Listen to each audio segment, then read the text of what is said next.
idea that came from the heart, obviously, and that tapped into each and every one of our own hearts, because we all wanted to do exactly the same thing. So thank you. Ahom to you. We're from the United Confederation of Taino People, and I am more than grateful that you have taken the time with your families to fight for something that is life. Water is life. We are made of water, and a lot of people have distanced themselves from thinking that what's happening in Standing Rock has to do with the Lakota, the Dakota, and the Dakota, and that it has nothing to do with them. But we already know, and if you have looked through social media, that they have even calculated if this many gallons, if this pipe breaks and this many gallons are spilled into the water, we're going to have it here in less than 24 hours in the Gulf. So I think it is essential.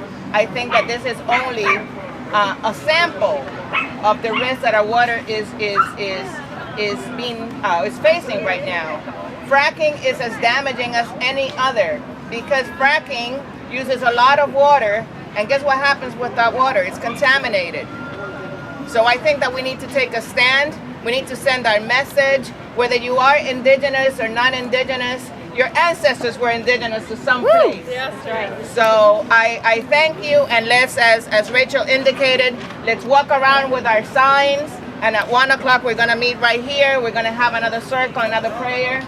And ahom, let's get it started. So what brought me out here today is that our waters are in severe danger. We are being threatened on all fronts, and without water we do not have life. Our bodies are over 70% water, and there are really terrible companies who are trying to take that away from us and from the indigenous first people, and so I'm here in solidarity with them and in protection of our waters. Can you talk about how this affects us here in Orlando, and as well as people everywhere, really? Right. So specifically here in Orlando, we will be affected by the Sabal Trail Pipeline, and that's coming from Alabama all the way into Georgia and down into Central Florida. And Florida is made up of limestone and dolomite, which is extremely porous material. And so you could imagine if you put a pipeline in through that, if it busts, it's going to leak right down into our aquifers, into our whole water system. So it just doesn't make any sense, and it could contaminate everything. And so we are at a critical point and in severe danger. And if we don't stop it, we don't have any more water. We don't have any more clean water. So. Have you noticed how the mainstream media hasn't really been talking about this? Can you touch on that at all? Yeah, it's kind of insane that the media is controlled by, what, 6 companies or so? I could be wrong on that number, but I know it's only a handful of companies and or families, and so I think it's not a coincidence that the media is not covering this, and people like you and people who document things like this are essential and needed to this movement, because we are the people. We need to take back our news, news for the people, and so it's not a coincidence that they're not showing this. Solidarity action with Standing Rock Sioux and their fight against the North Dakota Access Pipeline, but also drawing the connection to local issues with the Sabal Trail Pipeline that's being built in Alabama, Georgia, and Florida. The 2 companies that own the respective pipelines, Enbridge and Spectra, have actually just recently merged, so it's now one, I forget who bought out who, but it's now actually one company that is trying to build both pipelines. So we're just out here trying to make people aware of what's happening in their backyard. You know, this pipeline is going to be running through Orange and Osceola County, ending near Point Siena at the compressor station that they have planned and are already building, where it's going to be loaded up onto trains, which environmentalists call bomb trains, and shipped south to the ports for export. I think one of the really key things to understand about at least the Sabal Trail Pipeline is that none of this is for use in Florida. It's all for export to other countries. You know, Japan is the world's largest importer of liquefied natural gas, so a lot of it's going to be going there. And there are actually plans to load these train cars onto the back of commuter rails. I'm not exactly sure if they're going to go forward with that or not, but that seems like utter insanity to me. And there's also, a tie-in with the Trans-Pacific Partnership, because under the terms of the Trans-Pacific Partnership, member nations would get what's called natural rights to our resources, which means we would be obligated under the terms of an international treaty which supersedes state federal law to provide member nations with as much of our resources as they want. So that would only multiply the push for fracking, the push for more pipelines. And these pipelines, man, they spill, they break. There's no way of doing them safely. And at least here in Florida, with the sinkholes and the amount of rain we're getting right now, there's no guarantee that they're not going to collapse our aquifer, which supplies 70% of the drinking water to Florida. They're building and drilling right over top of it. They say there's 100 feet between where they're working and the aquifer. I've heard some areas there's only 30 feet. There's a real danger to our water, and when you combine that with the push to frack Florida, legislation that Governor Scott just signed to allow more carcinogens and more poisons into our water. They upped the legal limit of what corporations are allowed to dump into our water. Then you have the Mosaic sinkhole that's leaking millions of gallons of slightly radioactive waste. I don't know how anything could be slightly radioactive. It either is or it's not. So that's a clever, play on words that, these corporations and their media cohorts like to use to make it seem like it's not so bad, but millions of gallons of radioactive waste has already leaked into our water. To me, as a pretty much lifelong resident of Florida and somebody that kind of gives a crap, it seems like it's madness. It's greed to the point of insanity. Through different groups, Orlando Light Brigade, Green Party of Central Florida, groups that I'm a member of, a lot of our membership really gives a crap about what's going on. And, as the Light Brigade, we've been talking about this Sabal Trail Pipeline for a couple years now, and it's been really frustrating locally, because a lot of the traditional environmental groups that you would think would be on the forefront of this are still catching up, to what's going on. So it's happening now, so I guess there's, some kind of hope there, but I mean, this thing's already getting built, so if we really want to stop it, we got to have a mobilization much like they're doing in the Dakotas right now. And, that's going to require sacrifice from people, time, effort, money to help people that want to camp. So really all I can say is, find a group near you and, keep aware on social media. Because, traditional media is not talking about this stuff. They're not. You see almost a complete blackout of what's going on in the Dakotas. And nothing talked about the Sabal Trail Pipeline. So you can go to Orlando Light Brigade. You can go to Stop Sabal Trail Pipeline on Facebook. We have all types of research material that you can look into and really get to the nuts and bolts of what's happening. One of our members, Carolina Griffith, is really probably worked 10 hours a day for the last year on just educating herself and trying to educate the public. So it's madness. It's greedy people on all both major sides of the political spectrum that just really don't care what happens to us because they're so far removed. And you can really see it playing out with how much President Obama and Hillary Clinton have pushed fracking on the world and liquefied natural gas, and then on the other hand, how Rick Scott has been crucial to the development of the Sabal Trail Pipeline, and things like the Mosaic sinkhole, and working to get state laws passed that allow more carcinogens, more poison into our water, horizontal fracturing, which is another extremely dangerous threat, that there's no safe way to dispose of the wastewater that they use to frack the limestone in Florida. So it's really, we really just need people aware and, out there talking to people, handing out flyers, educating the public, and developing some kind of mass solidarity where we can go to our local and state legislatures and demand, demand that they stop this, because they're not going to listen to anything else. Petitions, writing letters, it's all great, but it's not going to stop anything. Only people in the streets demanding their right their human right to clean water is going to stop anything.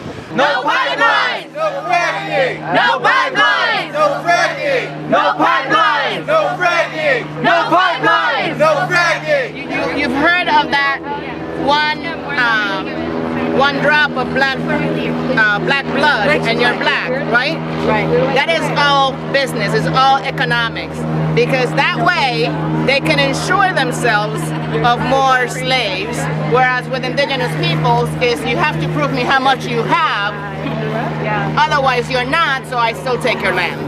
Another thing that has to do with the Dakota Access Pipeline. This is in territory that belongs to the Lakota and the Dakota people. Although the three tribes are involved, Lakota, Dakota, and Nakota. Oh. But there was a treaty in 1868, and that land, that territory belongs to them. But unfortunately, as we know, treaties are not being honored. So they have every right, not just as the moral situation of the story as we have it here in Florida as well, and many other parts of the world, but they also have a treaty that designates that territory as their own. So it is just a sample of what's happening all over the world, and we need to, I'm so grateful that so many people came here understanding not just that it is the Dakota Access, not just that it's Sabal Trail, but that water really is an essential part of our lives and our existence, and not just for us, but for the entire planet. So we must continue, and I always say this, you don't need to do huge things. Sometimes we sit down because we want to do this huge thing and create such impact, but because we don't know how, we kind of stall, right?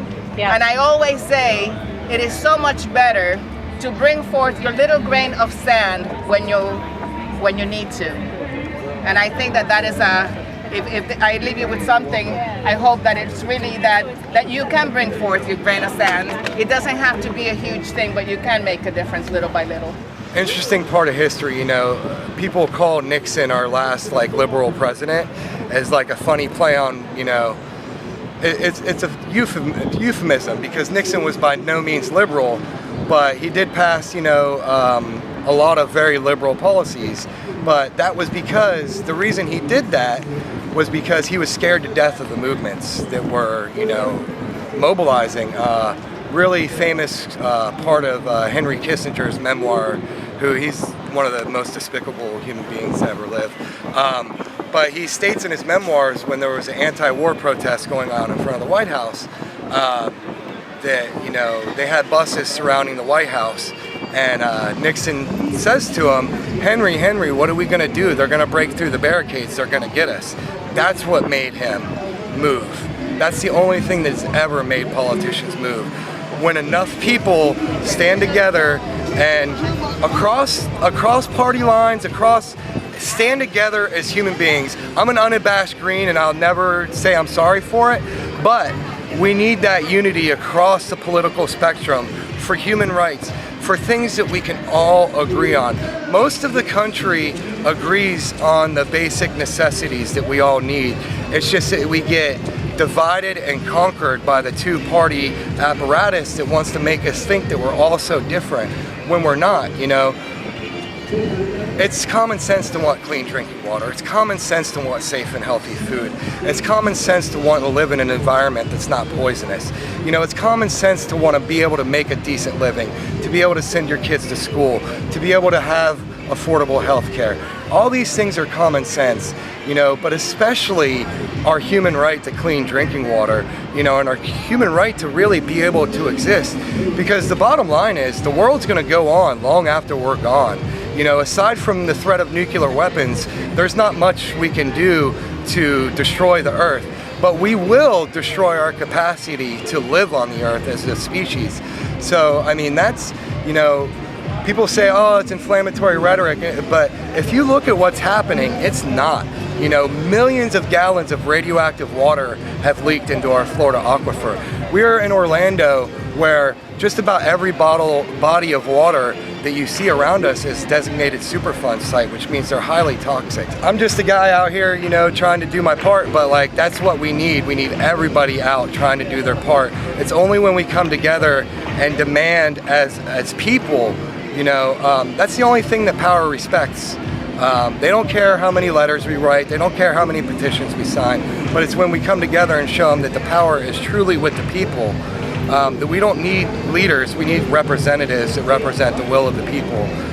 That's where our true power lies, is when we come together. United Nations Sustainable Development Agenda, which has just been approved for the next 15 years, that is like the business plan that these 193 countries are going to follow. Blueprint. Exactly, it is the blueprint of what's going to happen.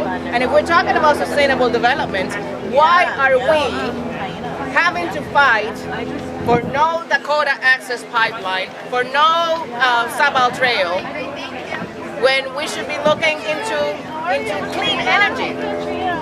So this is not something that is apparently going to stop, but it is the people that have to put a stop to it. I also want to take a moment to say that although I am here, and my brothers and sisters are here, we're Caribbean people, Caño Tiburones is also being at risk, again, for the benefit of a multinational.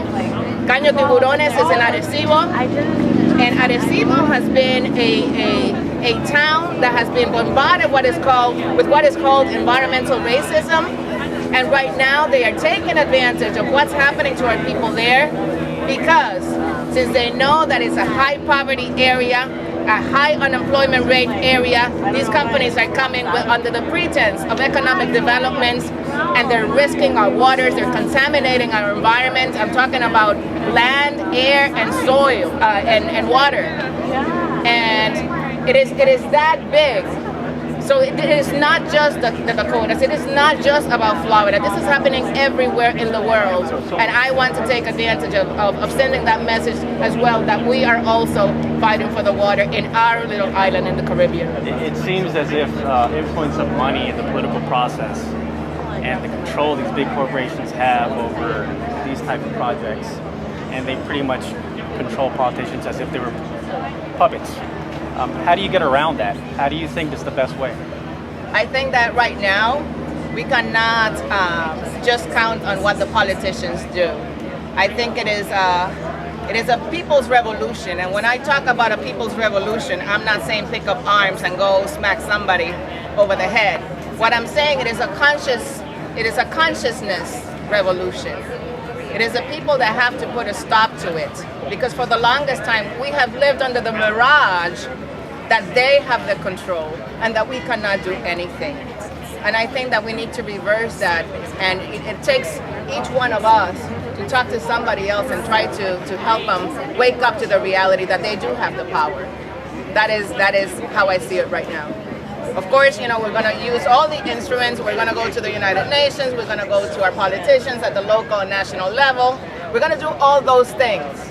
But to me, the most effective way is when you get millions of people taking action and taking control of their own lives.